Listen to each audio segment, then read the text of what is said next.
Welcome to the exciting world of chess. Chess is a game of strategy and tactics. It's like a war on a board. But, don't worry, you don't need to be a genius to learn. We'll teach you the basics in just minutes. Chess is played by millions worldwide. You can play with friends or family. You can even play online. Learning chess is fun and good for your brain. Are you ready to start? Let's learn how to play chess. Before the battle begins, you need to set up the board. The chessboard has 64 squares alternating in color. Think of it like a checkerboard. Make sure a light square is always in the bottom right corner. Now let's place the pieces. Each player gets 16 pieces. The second row is filled with pawns. They are the little guys in front. In the corners, you have rooks. Next to them are knights, then bishops. The queen goes on her matching color. The king goes on the last empty square.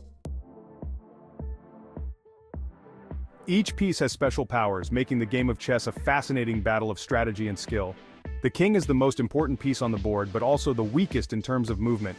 He can move only one square in any direction, forward, backward, sideways, or diagonally. Protecting the king is crucial because if he is trapped, the game is lost. The queen, on the other hand, is the strongest piece in the game.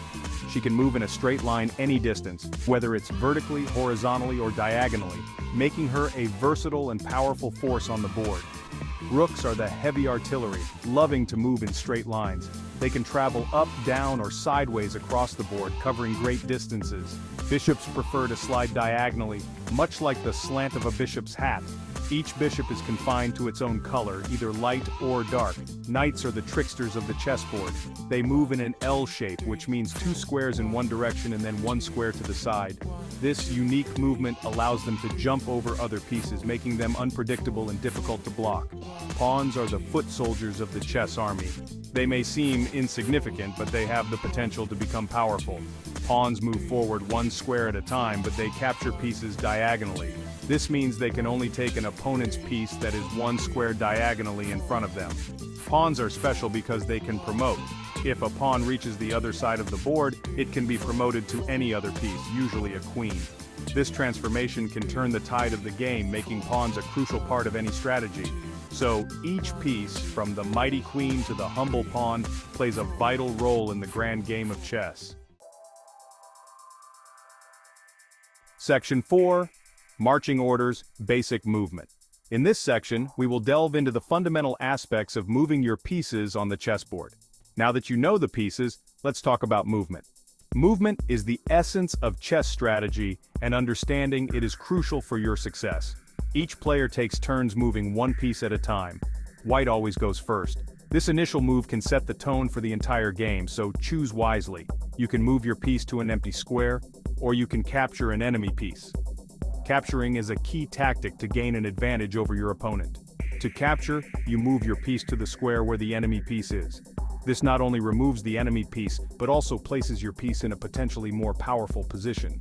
The captured piece is removed from the board.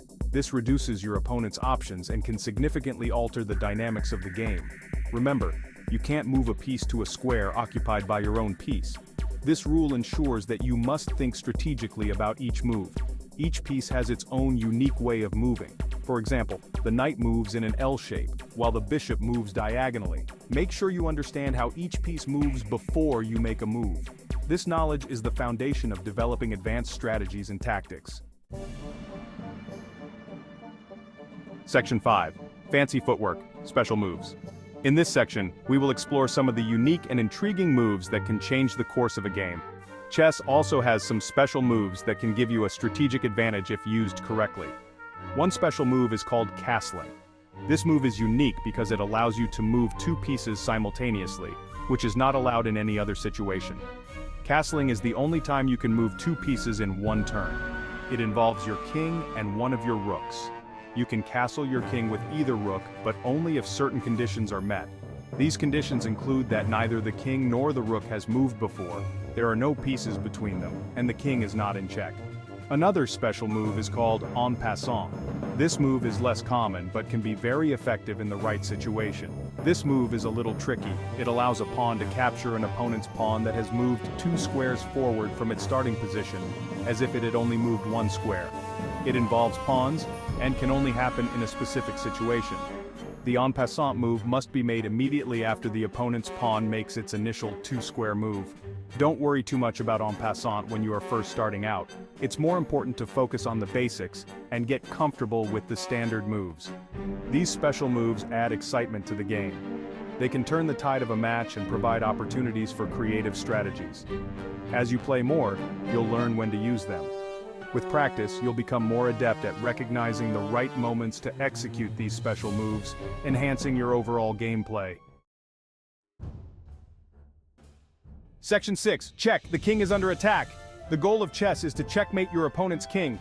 Checkmate means the king is under attack and cannot escape. When a king is under attack, we say it is in check. To checkmate the king, you need to trap it. The king cannot move to a square where it is still under attack. The king can be protected by another piece, or the attacking piece can be captured. Checkmate is the most exciting part of chess. It takes skill and strategy to checkmate your opponent. Section 7. Your journey begins. Practice makes perfect. Congratulations. You now know the basics of chess. You've learned about the pieces, how they move, and the goal of the game. You've even learned some special moves. The best way to improve is to practice. Play against friends, family, or even a computer. Don't be afraid to make mistakes. That's how you learn. Chess is a game for everyone. It's challenging, rewarding, and fun. So what are you waiting for? Set up the board and start playing.